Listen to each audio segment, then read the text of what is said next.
Hi friends. பலாப்பழத்தில் நம்ம பலாப்பழ பாயாசம் செய்யலாம். அதுலேயே நம்ம பூர்ணம் தேங்காய் கொஞ்சம் திருவி போட்டு பூர்ணம் அல்வா செஞ்சு சாப்பிட்லாம். அது எல்லாத்துக்குமே சேர்ந்த மாதிரி ஒரே டிஷ்ஷாக இப்போ ப்ரிப்பேர் பண்ண போகிறோம். இதுக்கு ஒரு ஸ்பூன் நெய் விட்டுருக்கேன். ஒரு 3/4 கிலோலேருந்து ஒரு அரை கிலோலேருந்து 3/4 கிலோ வரைக்கும் இருக்கலாம். எனக்கு எடை போடல இது. அந்த அளவுக்கு பலாப்பழத்தை வேக வச்சு அதை அரைச்சி ஒரு பியூரியாக எடுத்துருக்கேன். அதை நம்ம கடாயில் சேர்த்துடுறோம். அந்த நெய்யோடு சேர்த்து இது கலந்து வரணும். கலந்து வந்த பிறகு அதில் சர்க்கரை வெல்லத்தை நல்லா காய்ச்சி வச்சுருக்கேன். நல்லா இருக்குது. அதை விட்டு நம்ம செய்ய போகிறோம். ஓகேங்களா?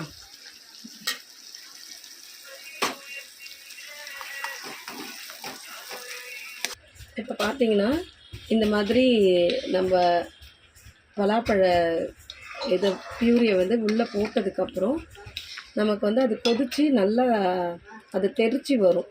அந்த மாதிரி தெரிச்சு வரச்ச என்ன பண்ணணும், ஒரு பிளேட் வச்சு நீங்கள் மூடிட்டிங்கன்னா அந்த இது நம்ம மேலே படாது. அந்த மாதிரி பிளேட் வச்சு மூடிட்டு அது கொஞ்சம் நேரம் விட்டிங்கன்னா அந்த பபுள்ஸ் கொஞ்சம் அடங்கும். அதுக்கப்புறம் நம்ம இங்கே பாருங்கள், நான்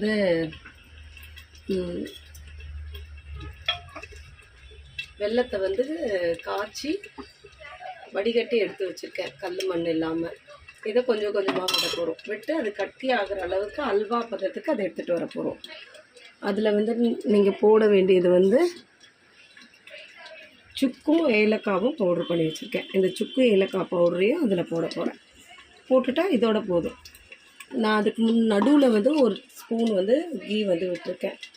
ஏன்னா கீ விட்டால் அது கொஞ்சம் அடிப்பிடிக்காமல் திரண்டு வரும் அப்படிங்கிறதுக்காக போட்டிருக்கேன். இதை பார்க்க உங்களுக்கு நம்ம மைசூர் பாக்கெலாம் செய்வோம் இல்லைங்களா? மைசூர் பாக் பண்ணால் கூட நமக்கு இந்த மாதிரி தான் அந்த பபுள்ஸ் வந்துகிட்டே இருக்கும். இப்போ என்ன பண்ண போகிறேன், கொஞ்சம் தேவையான அளவு வெல்லைப்பாகு விட போகிறேன். கொஞ்சம் வெல்லைப்பாகு விட்டுட்டா அது கொதிச்சுட்டே இருக்கட்டும். ஆல்ரெடி வெள்ளைப்பாகு விடாமலே இதில் அவ்வளோ ஸ்வீட்னஸ் இருக்குது பலாப்பழத்தில். மீதி இருந்தால் ஒன்றுமே பிரச்சனை இல்லைங்க. வெள்ளைப்பாகு இருந்தால் நம்ம ஊற்றி வச்சிட்டோம்னா நம்மளால் என்றைக்குனா நார்மல் பொங்கல் செய்கிறச்ச கூட கொஞ்சம் சக்கரை பொங்கல் மாதிரி கலந்துக்கலாம்.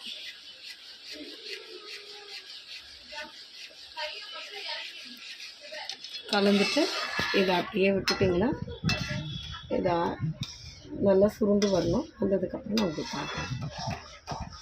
இங்கே பாருங்கள், நமக்கு பாயாசத்துக்கு தேவையான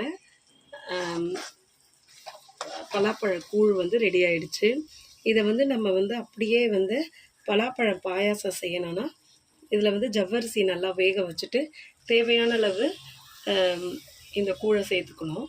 பலாப்பழ கூழை சேர்த்து நல்லா கரைச்சிட்டு அதுக்கப்புறம் அதில் முந்திரி திராட்சை தாளித்து தேவையான அளவு தேங்காவும் பலாப்பழத்தை அப்படியே போட்டுடலாம். தேங்காய் முந்திரி திராட்சை மூணுத்தையும் நெய்யில் வறுத்து இதில் சேர்த்துட்டு ஜவ்வரிசி வேக வச்ச ஜவ்வரிசியோடு சேர்த்து தேவைன்னா தேங்காய் பால் விட்டுக்கலாம். இல்லாட்டி சாதா பாலே விட்டு சாப்பிட்டோம்னா சூப்பராக இருக்கும் அந்த பாயாசம்.